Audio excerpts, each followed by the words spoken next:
শতভাগ বিদ্যুতায়নের ঘোষণা দিয়ে ক্ষমতায় আসার পর 2009 থেকে 24 সাল পর্যন্ত 125টিরও বেশি সরকারি বেসরকারি রেন্টাল, কুইক রেন্টাল ও আইপিপি পাওয়ার প্ল্যান্ট নির্মাণ করেছে আওয়ামী লীগ সরকার।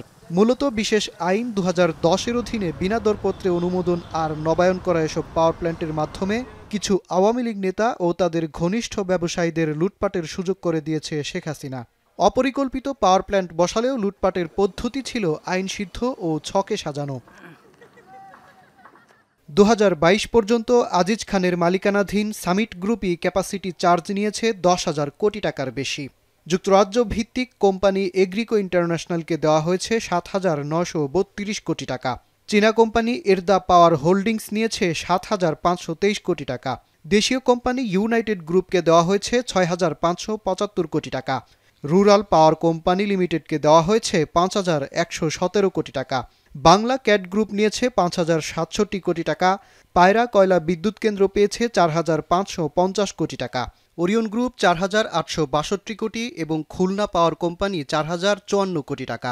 পুঁজিবাজারে তালিকাভুক্ত কেপিসিএল এর 35% শেয়ার রয়েছে সামিট গ্রুপের কাছে ও 35% ইউনাইটেড গ্রুপের কাছে।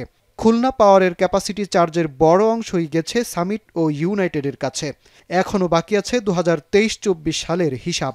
এছাড়া ভারত থেকে বিদ্যুৎ আমদানি করতে গিয়ে গত 9 বছরে ক্যাপাসিটি চার্জ দিতে হয়েছে প্রায় 11,015 কোটি টাকা। এসব কেন্দ্রের বেশিরভাগেরই মোট বিনিয়োগের মাত্র 25 থেকে 30% বিনিয়োগকারীর, বাকি পুরোটাই ঋণ। পিডিবির মাধ্যমে সরকার সুদসহ সেই ঋণ চুক্তি অনুযায়ী শোধ করেছে 3 বছরে। পাশাপাশি ইকুইটি বিনিয়োগের ওপর দেওয়া হয়েছে মুনাফা বা রিটার্ন অন ইকুইটি। এভাবে প্রতি বছর সরকার যে অর্থ পরিশোধ করেছে সেটাই ছিল ক্যাপাসিটি চার্জ।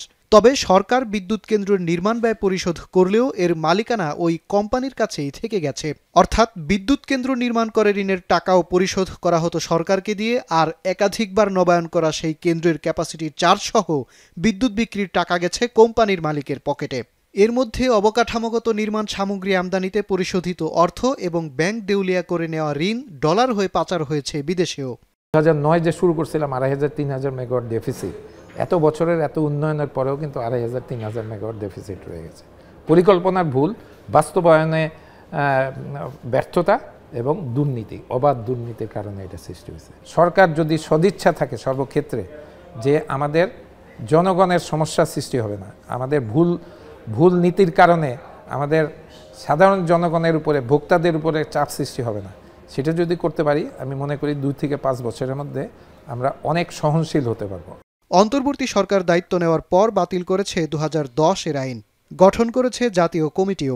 ইতিমধ্যে সামিট গ্রুপেরই 3টি, বেক্সিমকো ও ওরিয়ন গ্রুপের 1টি করে এবং ভারতের আদানির 1টি সহ দেশি বিদেশি অংশীদারিত্বের মালিকানায় মোট 11টি বিদ্যুৎ কেন্দ্রের তথ্য নিয়ে কাজ করছে জাতীয় কমিটি, যার মধ্যে আছে তেলভিত্তিক ও সোলার প্রকল্প।